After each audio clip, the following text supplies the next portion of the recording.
Good morning, everybody.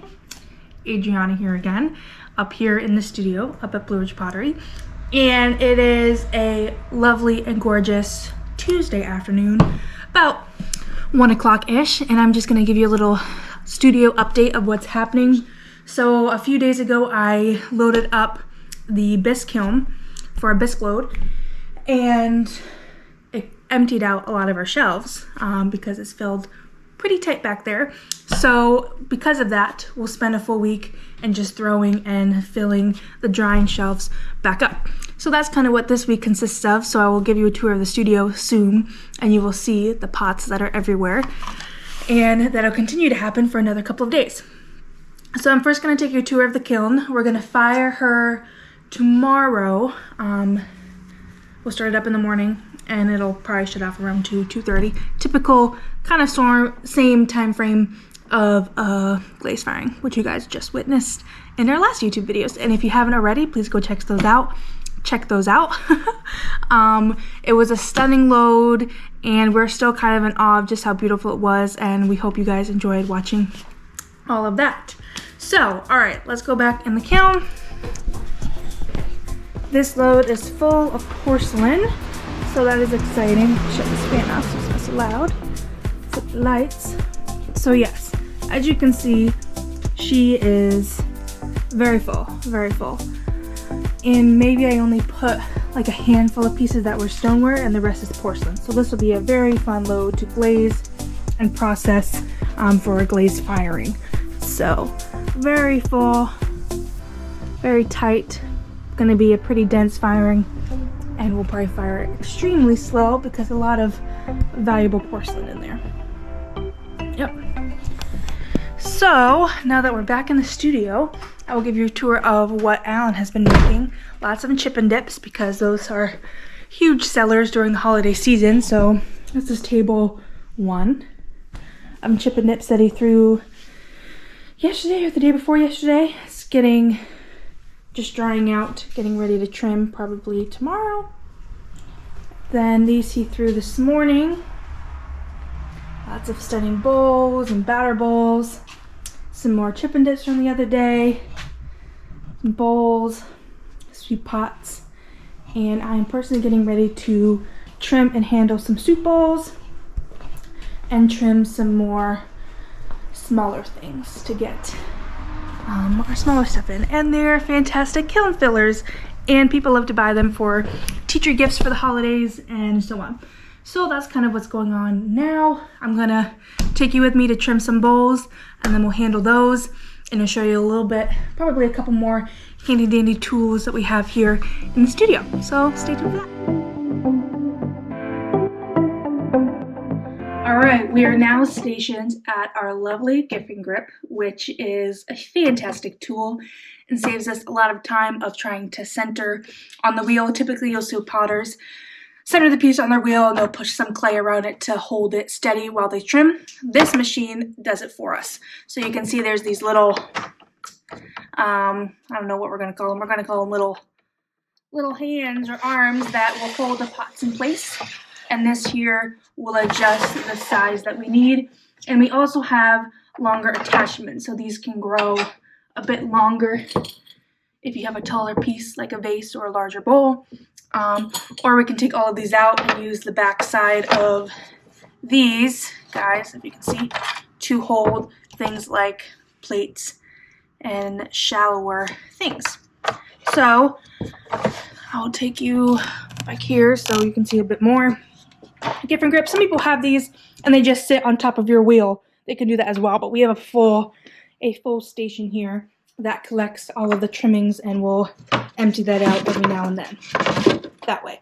So we have a lever here, well, little button, I don't know if you guys can see, but it's back there to turn it on, and then this lever will spin it.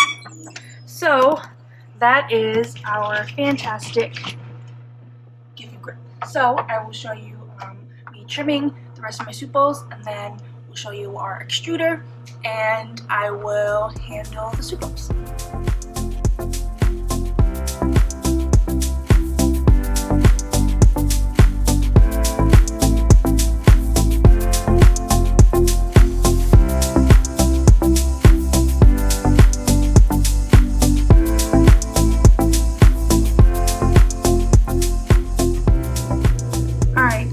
have watched, you can see that, let me turn this off so you can hear me better, but you can see that we hand sign all of our pieces.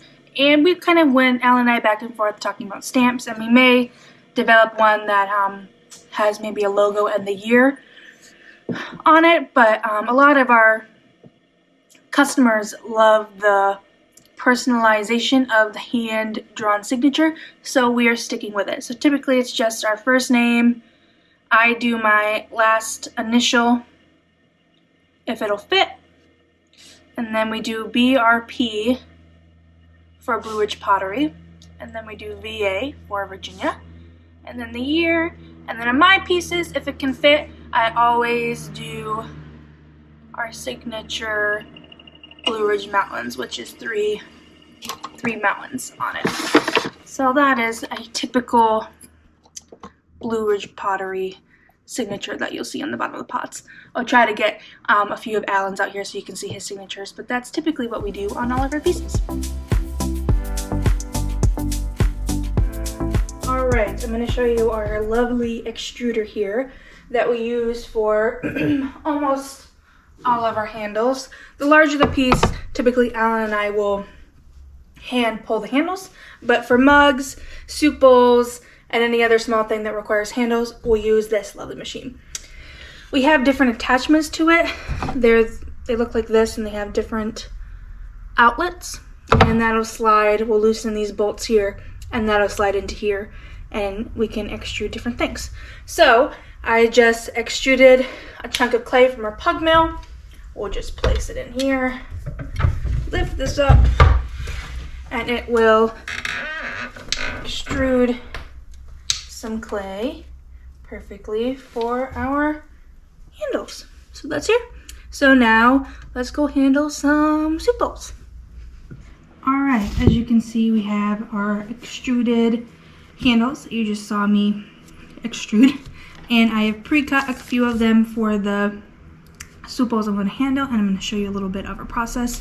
We have our sludge, as Alan likes to call it, which is slip, which is pretty much just watered down, mushed up clay, and this acts as glue to get these handles on these mugs on these soup bowls. So we have our lovely soup bowl.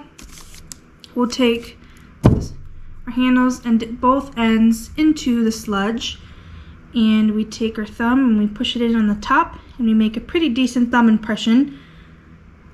Those who have been customers of Blue Ridge Pottery for a while know that that's kind of our signature thing, and people like it. It makes the handles extra comfortable and feels like your finger actually belongs there. So we try to make that indent in the handles that we do. And then any of the extra thickness of the handles we kind of push and mold into the soup bowl to get it extra strong and stuck on there so it doesn't come off in drying or firing or anything like that. And then I will push the top down a little bit and upwards to give it that nice little finger pocket. And as you can see the thumb indent there, and that is a handled soup bowl.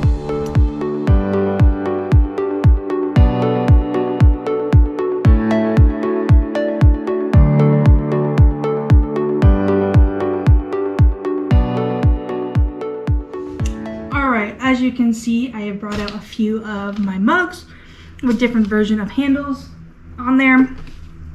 We will start with this guy. This is our typical, we call this our regular mug. This base mug is done in our jigger machine, and then we handle them. So this is kind of the simplest way, sorry, there's a hair on my lip. The simplest way of putting a handle on from our extruder, really. And it's just, again, that thumbprint, which you can see the indent, and then we take our thumb and go like this to smooth it down into the mug. So that is kind of option one of our extruder, large extruder part. And then this is also very similar to our regular mug, but these are my cross mugs, and as you can see, it's the thick extruder. Again, that thumbprint in there, folded down, a bit more of an angle, but still pretty fun and does the job. Then you can get a little fancier and just kind of play around with how you want your handle to be. So this, you can tell, is the extruded handle, but I've folded it up kind of like that. I don't really know how to describe that, but you can see it. And push it in both at these 2 points. It kind of made a different version of a handle versus the little arch. So that's another way you can use them. Definitely a score and slip. Well, this is porcelain, but even if I were to throw this and do this in stoneware, I would definitely score and slip these 2 points, because I'm not, as you can see, pushing that clay into the mug. I'm just pressing it on the top of the surface, so you can get that strong definition of the handle. So that's another version of the thick. Then we can move to our smaller part of the extruder, which is just a different category on that square thing I showed you that had the different shapes of holes. So this is a smaller part. Let me see if I can show you the difference of thickness. So you can definitely see there's a size and shape difference, very slightly, but just a bit smaller, a bit more daintier. So this is how I've used this mug. Again, this is porcelain, so I did score and slip. Sort of blended it into the mug, but not too intensely, so you can still see the definition of the handle. But this is a fun, cute little, just still pretty strong and sturdy, just a bit smaller. I thought it fit and complemented this mug better. And I also did that same thing on this one. Simpler mug, but it's smaller, a bit daintier, so I used a smaller version of the extruder. So these are the 2 parts I've used this far from the extruder.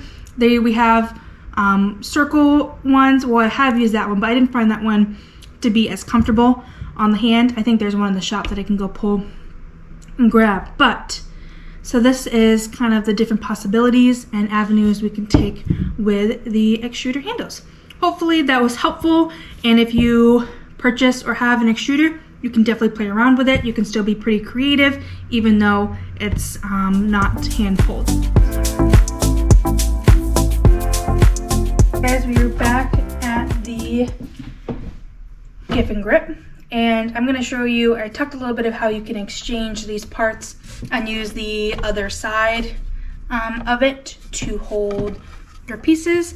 So I have these small, cute little condiment / trinket bowls, and these guys are a bit too high to trim because I give a foot to all of my pieces, which I will talk about a little bit more later, not just for visual purposes, but due to our glazes, we kind of need foots. So I'll show you some of my feet on my pots, and then Alan's as well, and the variations of the endless possibilities you can go with those. But so this is too high, so I will take these off, take the parts off, and then flip them around. So you see this is the part where the little hand, as we called it, goes into it, but you can flip it around and use this side, and this will hold your pot as well. So if we don't want these guys in the way, we will use that side, and that is how I will trim smaller bowls like this, and it holds it just the same way, nice and securely, and we'll trim it that way.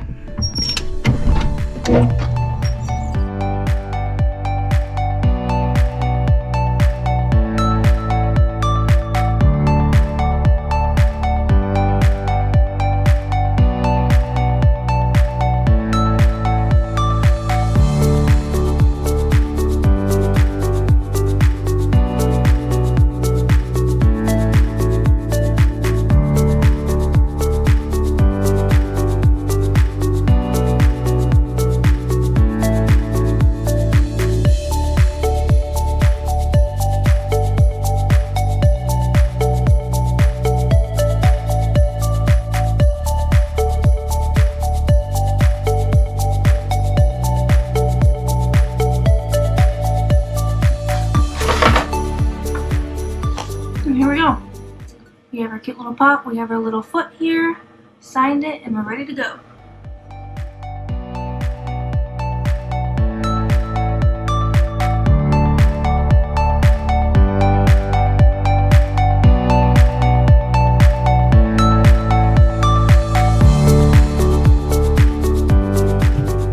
Alright, I'm back to show you some of our feet on our pots. I mentioned a little bit when I was trimming those small little bowls about our feet.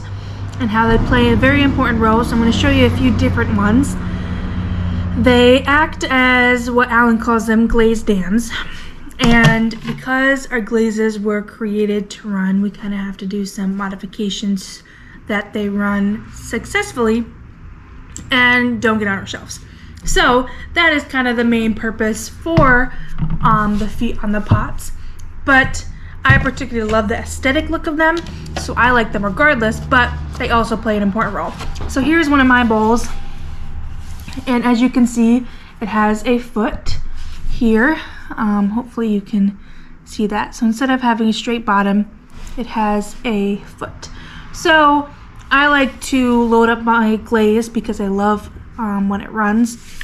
So if I happen to do too much, it would stop here and not go onto our shelves. So it looks nice, but it also helps.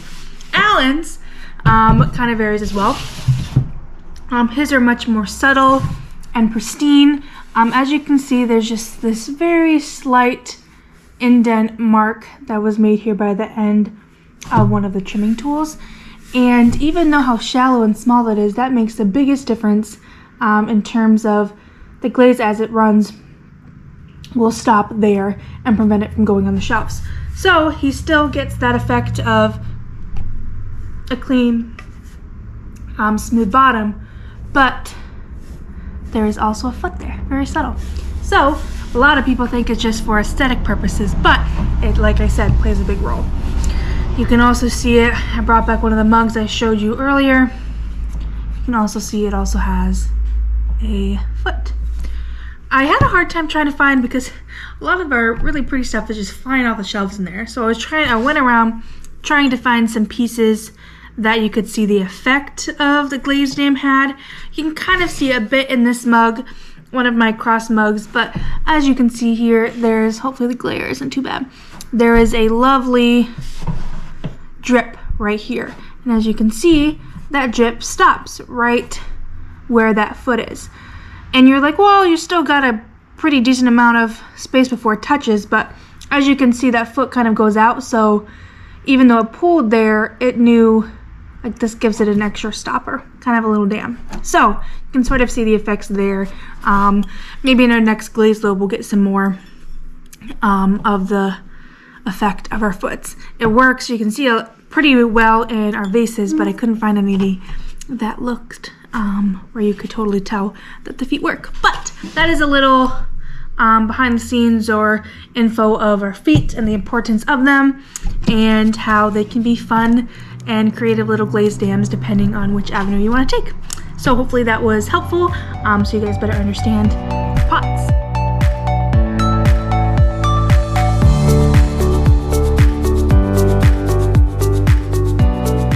Alright guys, before I end today's day in the studio, I'm going to give you a tour of our drying racks so you guys get an idea of why we're so busy trying to fill them up. As you could see, our kiln was chock full, and because it fits so much, it pretty much empties out all of our shelves. So we know we're ready for a bisque when all of these shelves are full and at the right stage of dryness. So, and even here there's some new stuff, but this was all empty and we're working hard at it, trying to get it full again. So by the end of this week, all those should be full, and I will show you the refreshed look of our drying shelves. I'm gonna finish up the last bit of clay that I extruded to throwing some mugs. As you can see, you can never have enough mugs in the shop, so I'm always throwing those.